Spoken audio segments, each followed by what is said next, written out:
Such attain the powers, psychic faculties and self-control, are thoroughly adept in the samadhis, and are there in the heaven awakened to enlightenment, but the transformed ones are awakened here on earth. I began looking at verse 39 in the previous video, so if you haven't listened to that one, it probably is better to listen to it before this one. There's a lot in verse 39. In particular, this thing about powers and psychic faculties. Never mind self-control. Powers and psychic faculties. And I quoted an example from a website that I found about the psychic faculties. It was to do with the 6 supernatural powers of the Buddha. And the first one was about the bhikkhu, the Buddhist monk, being able to become many, become visible or invisible, to be able to go through walls, ramparts or mountains, to be able to travel through the ground or walk on water, and to fly through the air cross-legged, to be able to touch the moon and the sun. And the reference for this, and the website gives the reference for this as the Akankheyaa Sutta. And it's worth having a look at this. This is a sutta, which is the Pali word for sutra. It's from the Pali Canon, which are some of the oldest Buddhist teachings. And the context is quite different to the one taken by that website. It's not about developing supernormal powers or supernatural powers. You can easily get this sutta online, but what this sutra is about the sort of desires that might arise in the mind of the bhikkhu, the practicing Buddhist. For example, the bhikkhu might desire to become beloved, popular, respected among his fellow disciples. Or he might be wishing for clothing, food, lodging and medicine. He might wish for the benefit of those who give him clothing, food, lodging and medicine. He might wish that his relatives, who are both alive and dead, will have great advantage through their association with them. The bhikkhu might desire to be victorious over discontent and lust. The bhikkhu might desire to be victorious over danger and dismay. In parentheses it says spiritual danger. The bhikkhu might desire to be established in the jhanas. The bhikkhu might desire some kind of incorporeal existence. And then it comes to the one about the supernormal powers. If a bhikkhu should desire to exercise one by one each of the different idis, these are the siddhis, and then it describes being one, to become multiform, to become visible or invisible, and so on. That was the first that this website quoted as the first of the supernatural powers. And the next one is being able to hear with a heavenly ear. If a bhikkhu should desire to hear with clear and heavenly ear, surpassing that of men, sounds both human and celestial, whether far or near, and so on. And the other power is to be able to comprehend by his own heart the hearts of other beings and of other men, to discern the passionate mind to be passionate and the calm mind calm, the angry mind to be angry and the peaceable peaceable, and so on. And the fourth power is to do with being able to remember past lives. And the fifth power is being able to see what befalls others as they pass from one life to the next. And the sixth power is to realize the destruction of the asavas. These are poisons which bar our way to emancipation, and I'll talk about these later on. So what this sutta is doing is it's listing the possible desires that can arise in the mind of the spiritual practitioner. You might be able to relate to some of these. And the thing is, the Buddha is not telling us how to actualize these desires. He's telling us what the cure is for them. And the cure is to practice the threefold training. In this translation, the threefold training is described as follows. Let him fulfill all righteousness, be devoted to that quietude of heart which springs from within. Let him not drive back the ecstasy of contemplation. Let him look through things. Let him be much alone. Again, coming back to our situation as apparent individuals in an apparent external world who is apparently perceiving this external world, we apply the threefold training. Now, the threefold training isn't just something you blindly follow. You have to know exactly what you're doing. And what you're doing is you're maintaining your realization. You're maintaining the realization of the true nature of your own awareness. And this includes appreciation of that true nature. Realization includes appreciation. We need a complete transformation of our inner world. This might seem like a lot, but if you're committed or devoted to something, that's what happens. If you're a professional, you're in professional employment, then your inner life is very much taken up with the demands of your profession. If you're devoted to your family, then that's what colours your inner world. If you're a creative type, if you're a writer or artist or musician, that's what colours your inner world. As spiritual practitioners, this is what we need to do. We no longer are thinking in terms of that external world. If we are, then it's going to drag down our realization, our samadhi. This is where the Buddhist cosmology comes in, or just even thinking about the Buddha, thinking about enlightenment. It's no substitute for enlightenment, but by thinking about enlightenment, if our thoughts are concerned with this, then perhaps we won't be dragged away so much from it. So this is samadhi, focusing with a concentrated mind on reality, the reality of awareness. It's spelt in Professor Suzuki's text with a capital S. So it's a lot more than just meditation or concentration. It's concentration on awareness. And as far as we're concerned, we're not interested in listing the different kinds of samadhi. There are various lists of samadhi. As far as we're concerned, there are infinite samadhis.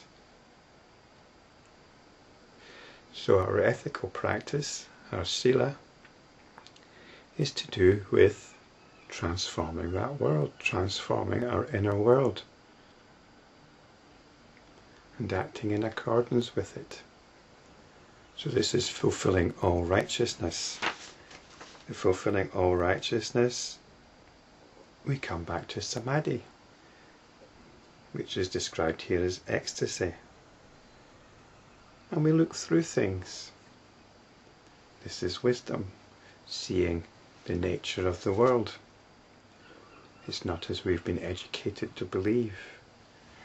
It's got nothing of intrinsic value to us. And this is what's meant by let him be much alone.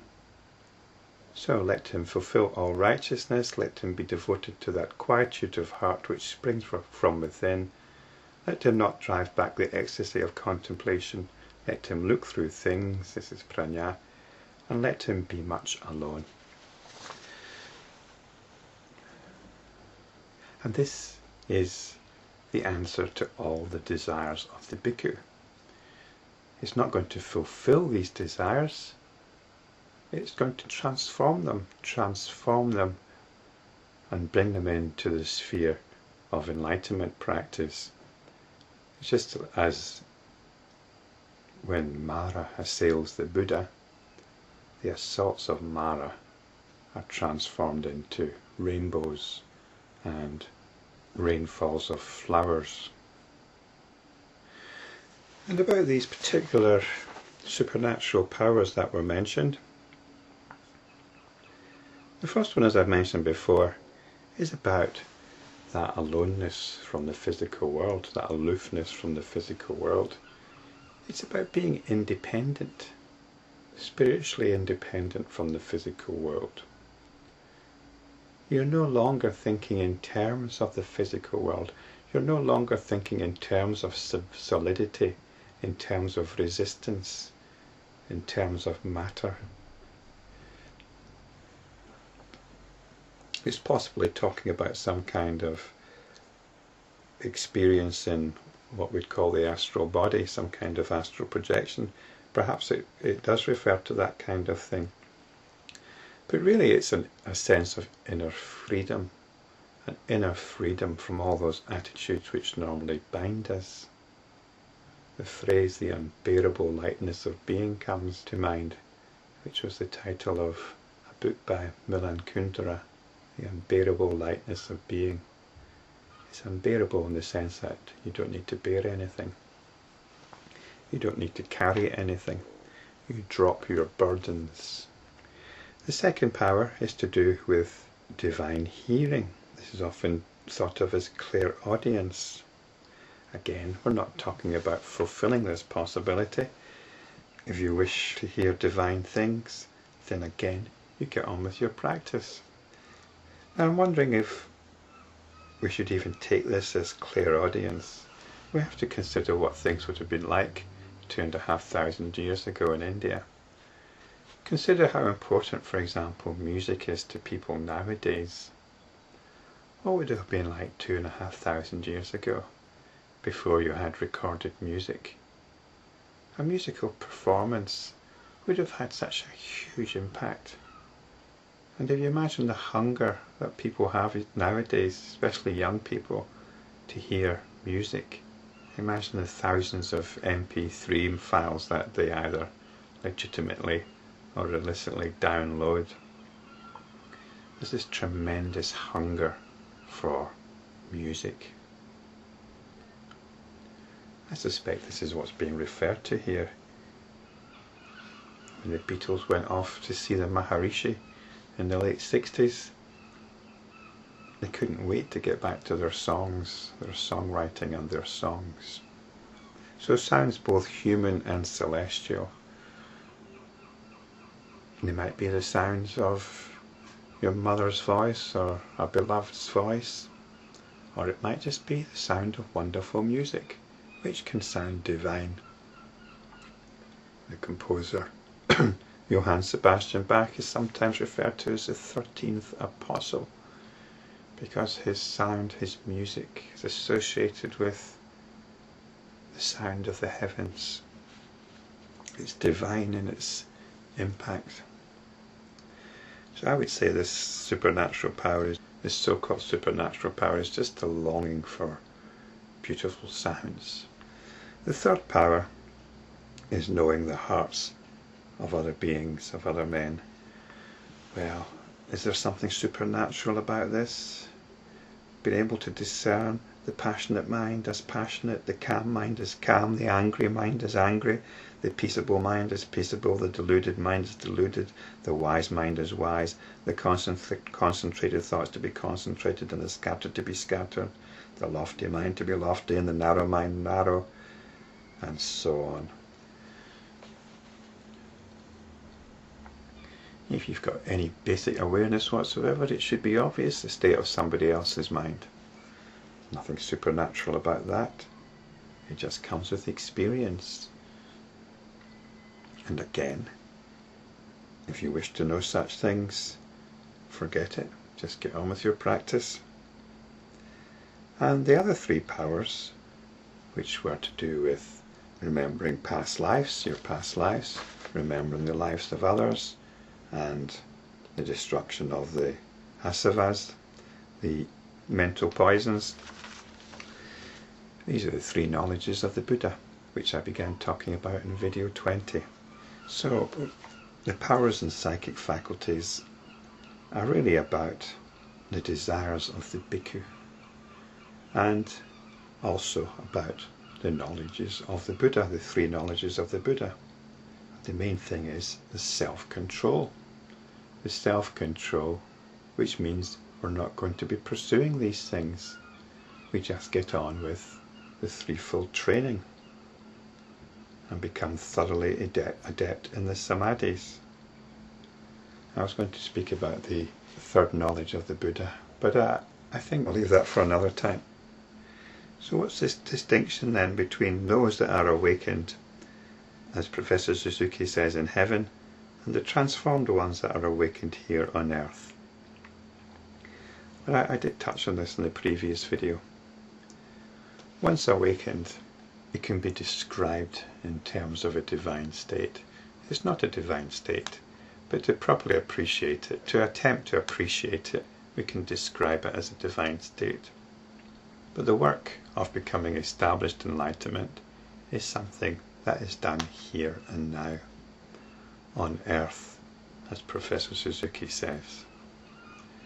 The work of transformation, the work of transforming our inner world. It's like the distinction between waking up and coming to. Once you wake up, that's one thing, but it can still take a while to come to. And that's the work of the enlightenment practitioner, which we get on with right here, right now.